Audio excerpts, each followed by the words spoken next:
अस्सलाम वालेकुम रहमतुल्लाहि वबरकातुहू। खान्स अकेडमी में आप तमाम तलबा का खुशामदीद है।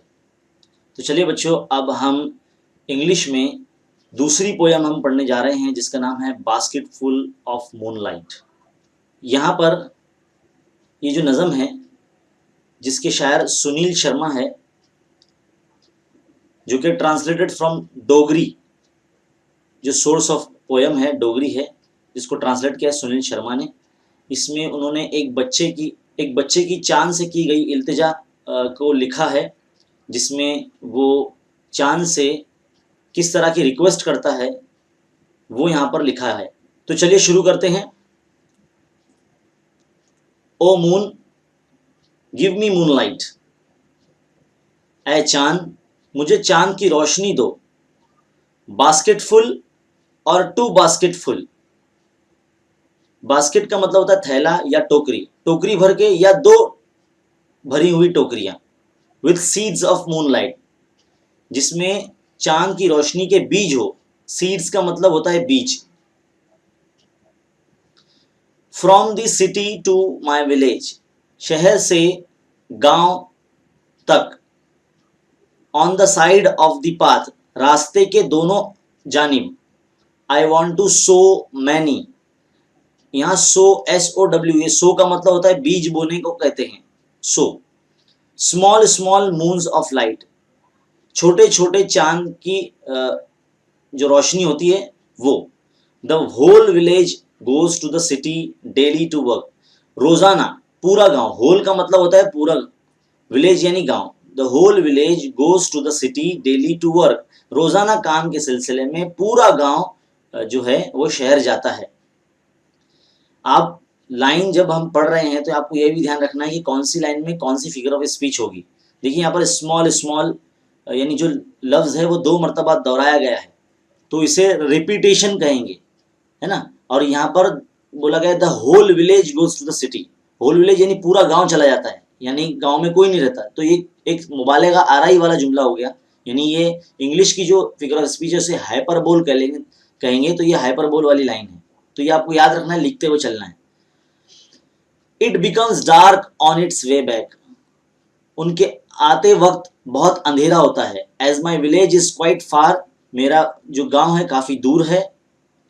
The route is tough and full of snakes and scorpion, और जो रास्ता है वो काफी मुश्किलों भरा है। टफ यानी मुश्किल, फुल ऑफ स्नेक्स यानी जो सांप, स्कॉर्पियंस यानी बिच्छू, सांप बिच्छुओं से भरा है। नीदर बस, ना ही बस है, नॉर कार्ट प्लाइस, ना ही गाड़ी का गुजर है।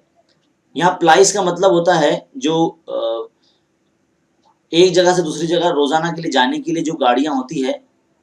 Travel regularly over a route, यानी एक रास्ते से जो रोजाना रेगुलरली जाने के लिए इस्तेमाल की जाने वाली जो गाड़ियां होती हैं उसे कहते हैं।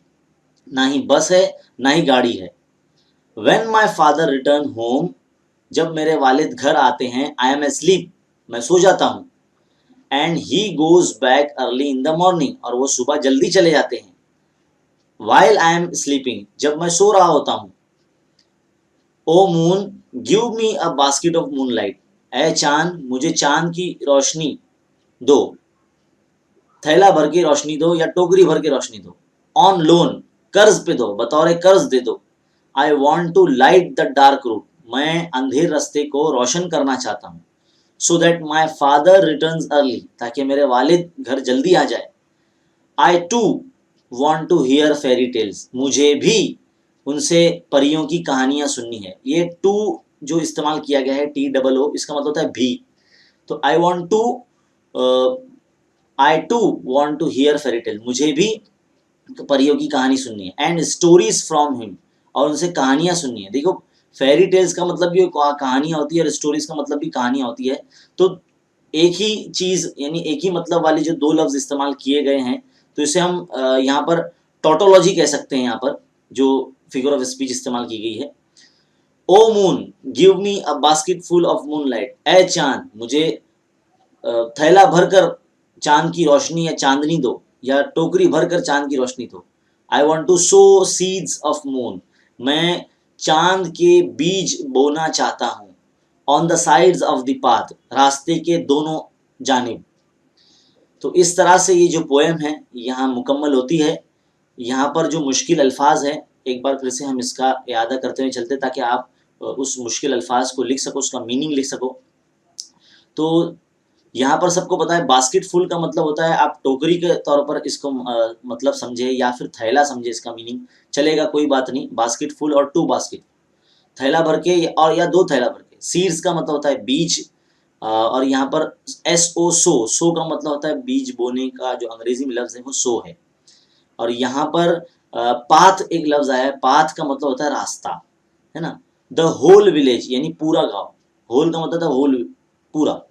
Goes to the city, daily का मतलब होता है रोज़मर्रा, है ना, रोज़मर्रा के काम के लिए, डेली टू वर्क, रोज़ के काम के लिए। और यहाँ डार्क का मतलब अंधेरा, है ना। और रूट का मतलब भी रास्ता होता है। ये सिमिलर वर्ड अगर आपको यहाँ से पूछा जाए नज़म में से, तो पाथ और रूट दोनों सेम हो जाएंगे। टफ का मतलब था मुश्किल, स्नेक्स यानी सांप, स्कॉर्पियंस यानी बिच्छू, है ना। नीदर का मतलब था ना ही, ना ही बस, ना ही गाड़ी, प्लाइज यानी चलती है ले जाने के लिए। When my father return home I am asleep, return का मतलब था वापस आना। और यहाँ पर and he goes back early, early का मतलब होता है जल्दी, इन द मॉर्निंग, सुबह में जल्दी चले जाते हैं। और क्या लफ्ज़ हो सकता है यहाँ पर जो मुश्किल होगा? फेरी टेल्स का मतलब होता है परियों की कहानी, और स्टोरीज का मतलब होता है कहानी, है ना। ये टू का मतलब TOO का मतलब होता है भी।